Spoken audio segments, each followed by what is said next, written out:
Suatu hari, saat kota Madinah sedang dalam suasana aman dan tenang, terlihat dari tepat ketinggian di pinggir kota, debu tebal yang mengepul ke udara. Debu itu semakin meninggi, bergumpal-gumpal hingga hampir menutupi angkasa. Angin yang bertiup menyebabkan gumpalan debu dari butiran pasir Sahara yang lembut dan terbang menghampiri pintu-pintu rumah di Madinah dan berhembus dengan kuatnya di jalan-jalan. Orang-orang menyangka ada badai yang menyapu dan menerbangkan pasir, tetapi kemudian dari balik tirai debu itu mereka mendengar terbesit kabar tentang kedatangan kafilah besar yang panjang.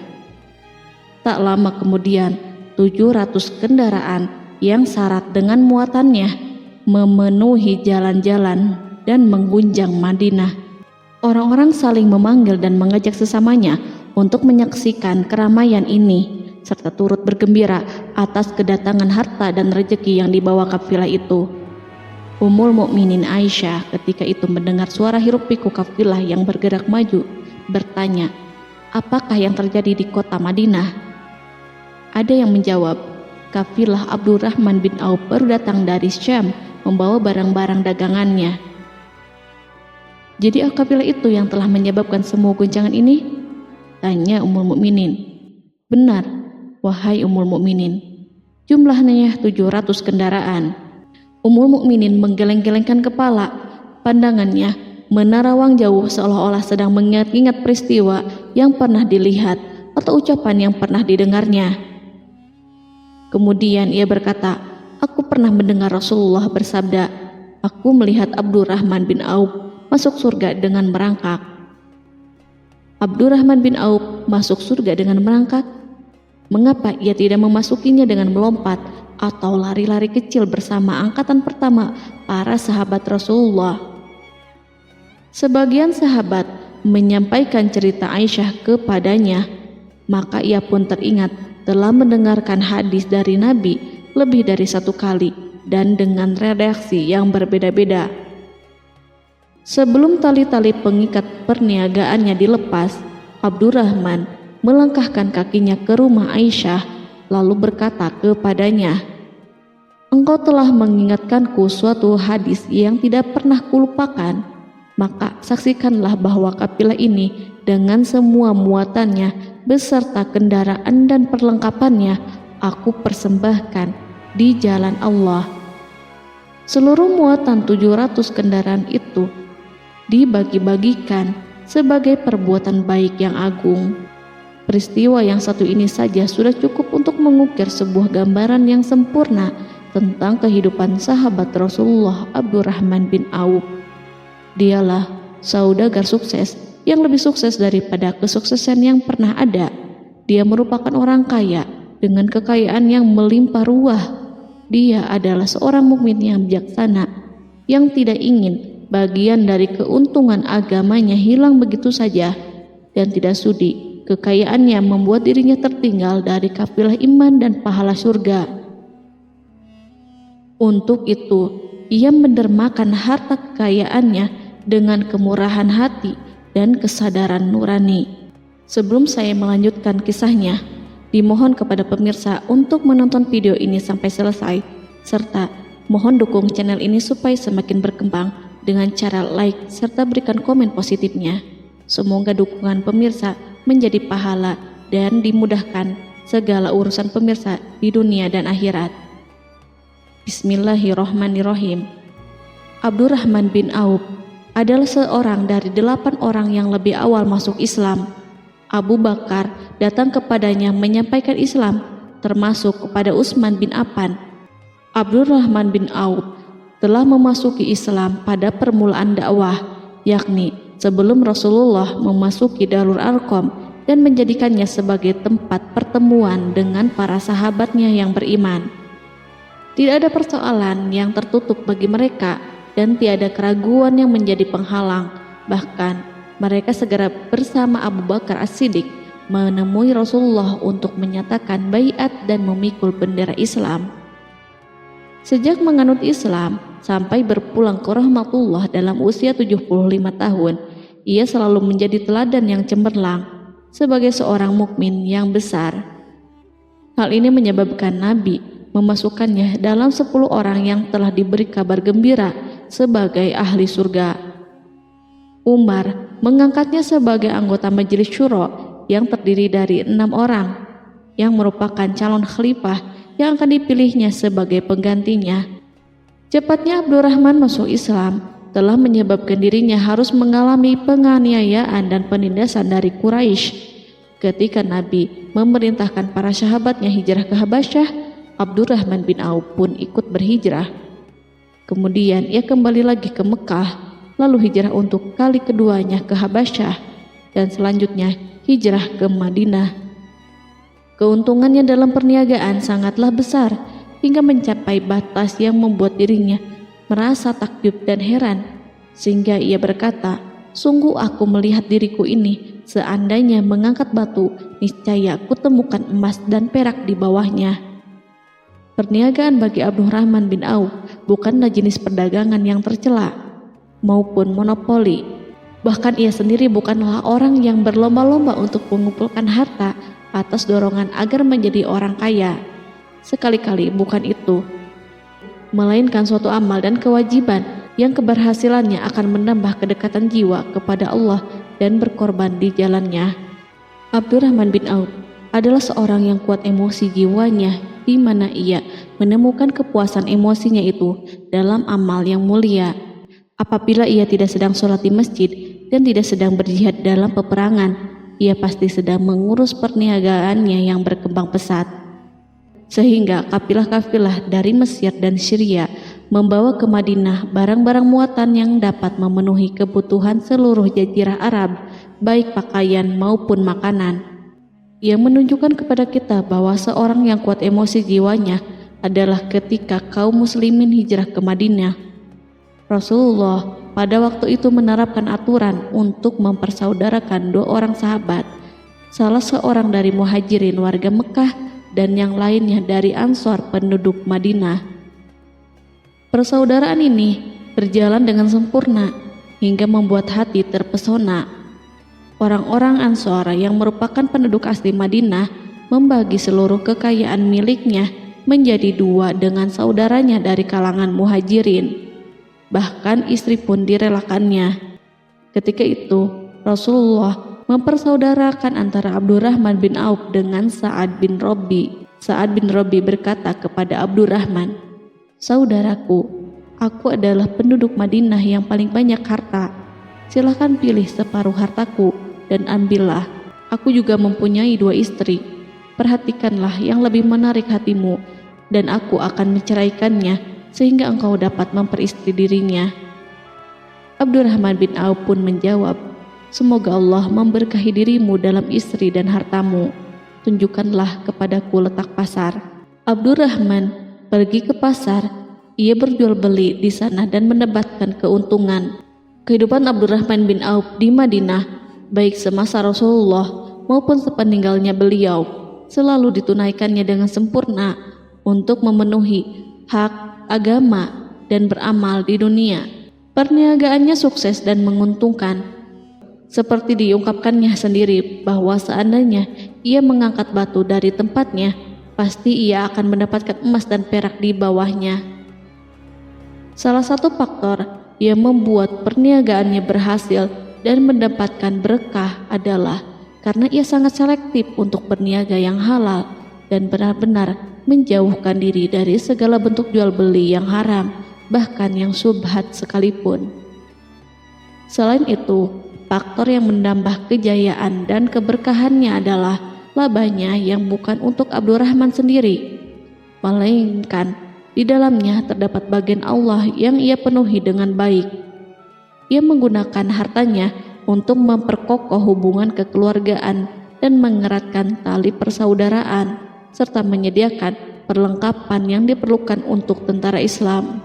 Bila total perniagaan dan kekayaan yang lainnya ditambahkan keuntungan yang diperolehnya dihitung, jumlah kekayaan Abdurrahman bin Auf itu dapat diperkirakan dengan memperhatikan jumlah yang dibelanjakannya di jalan Allah. Suatu hari, ia mendengar Rasulullah bersabda, "Wahai Ibnu Auf, engkau termasuk golongan orang kaya dan engkau akan masuk surga dengan merangkak." Karena itu, pinjamkanlah kekayaan itu kepada Allah agar Dia mempermudah langkahmu." Sejak ia mendengar nasihat Rasulullah ini dan menyediakan bagi Allah pinjaman yang baik, Allah justru semakin melipat gandakan kekayaannya hingga berlimpah ruah. Suatu hari, ia menjual tanah seharga 40.000 dinar. Kemudian uang itu dibagi-bagikan semuanya untuk keluarganya dari Bani Zuhrah, untuk para istri Nabi, dan untuk kaum muslimin yang miskin.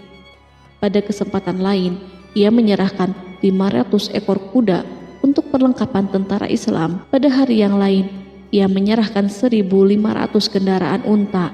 Menjelang wafat, ia mewasiatkan 50.000 dinar untuk diinfakkan di jalan Allah. Ia juga berwasiat bagi setiap orang yang ikut perang Badar dan masih hidup, masing-masing mendapatkan 400 dinar. Hingga Utsman bin Affan juga mengambil bagian dari wasiat itu, meskipun termasuk orang yang kaya. Ia berkata, harta Abdurrahman bin Auf halal lagi bersih, dan memakan harta itu membawa keselamatan dan keberkahan. Ibnu Auf adalah seorang yang mengendalikan hartanya, bukan dikendalikan oleh hartanya. Sebagai buktinya, ia tidak mau celaka dengan mengumpulkan dan tidak menyimpannya. Bahkan ia mengumpulkannya dengan tetap merendahkan hati dan dari jalan yang halal. Kemudian harta itu tidak dinikmati untuk kepentingannya sendiri, melainkan untuk dinikmati bersama keluarga, kerabat, rekan-rekan, dan masyarakat seluruhnya. Karena begitu luas pemberian serta bantuannya, ada yang mengatakan seluruh penduduk Madinah berserikat dengan Abdurrahman bin Auf pada hartanya. Sepertiga dipinjamkannya kepada mereka, sepertiga lagi dipergunakannya untuk membayar hutang-hutang mereka, dan sepertiga sisanya dibagi-bagikan kepada mereka. Harta kekayaan ini tidak akan pernah membuat kelegaan dan kesenangan pada dirinya selama ia belum menemukan jalan untuk membela agama dan membantu rekan-rekannya. Adapun untuk selain itu, ia selalu merasa khawatir terhadap kekayaannya. Pada suatu hari, dihidangkan kepadanya makanan untuk berbuka karena waktu itu sedang berpuasa. Ketika pandangannya tertuju pada hidangan tersebut, selera makannya pun bangkit. Namun, ia justru menangis sambil berkata, "Mus'hab bin Umair telah gugur sebagai syahid dan ia jauh lebih baik daripada aku. Ia hanya mendapat kafan sehelai kain yang jika ditutupkan ke kepalanya, maka kelihatan kakinya, dan jika ditutupkan ke kedua kakinya, terbukalah kepalanya. Demikian pula Hamzah yang jauh lebih baik daripada aku. Ia pun gugur sebagai syahid, dan saat akan dikuburkan hanya mendapatkan sehelai selendang. Dunia ini telah dihamparkan kepada kami seluas-luasnya, dan hasil sebanyak-banyaknya telah diberikan kepada kami. Sungguh kami khawatir bila pahala kebaikan kami telah disegerakan balasannya di dunia." Pada peristiwa lain, sebagian sahabat berkumpul bersamanya menghadapi jamuan makan di rumahnya. Tak lama setelah makanan diletakkan di hadapan mereka, Abdurrahman menangis sehingga rekan-rekannya bertanya, "Apa yang membuatmu menangis, wahai Abu Muhammad?" Ia pun menjawab, "Rasulullah telah wafat, dan semasa hidup beliau beserta keluarganya tidak pernah merasakan kenyang makan roti gandum. Apa harapan kita apabila dipanjangkan usia tetapi tidak menambah kebaikan bagi kita?" Demikianlah, kekayaan yang melimpah itu sedikit pun tidak membangkitkan kesombongan dan takabur dalam dirinya. Bahkan orang-orang mengatakan tentang dirinya, seandainya seorang asing yang belum pernah mengenalnya kebetulan melihatnya sedang duduk bersama budak-budaknya, niscaya ia tidak bisa membedakan di antara mereka. Tetapi bila orang asing itu mengenal satu saja sisi jihad Ibnu Auf dan ujian yang dihadapinya, ia pasti langsung mengetahui siapa dia. Misalnya, ia mengetahui bahwa di badannya terdapat 20 bekas luka di perang Uhud, dan bahwa salah satu dari bekas luka itu meninggalkan cacat pincang yang tidak sembuh-sembuh pada salah satu kakinya. Contoh lain, beberapa gigi serinya rontok di perang Uhud yang menyebabkan kecedalan yang jelas pada ucapannya. Saat orang asing itu tahu salah satu sisi ini, ia pasti menyadari bahwa laki-laki yang berperawakan tinggi dengan wajah berseri, kulit halus, pincang, cedal sebagai tanda jasa dari perang Uhud, itulah orang yang bernama Abdurrahman bin Auf. Semoga Allah ridho kepadanya. Kita sudah terbiasa memperhatikan tabiat manusia, bahwa harta kekayaan itu biasanya menyebabkan seseorang suka berkuasa. Artinya, orang-orang kaya selalu gandrung untuk memiliki pengaruh guna melindungi kekayaan mereka dan melipat gandakan pengaruh itu. Selain untuk memuaskan nafsu demi kebanggaan dan kepuasan pribadi, semua ini merupakan sifat yang biasa dibangkitkan oleh kekayaan. Tetapi bila kita melihat Abdurrahman bin Auf dengan segala kekayaannya yang melimpah, menemukan manusia ajaib yang sanggup menguasai watak dasar manusia dalam bidang ini dan melangkahinya ke puncak ketinggian yang istimewa.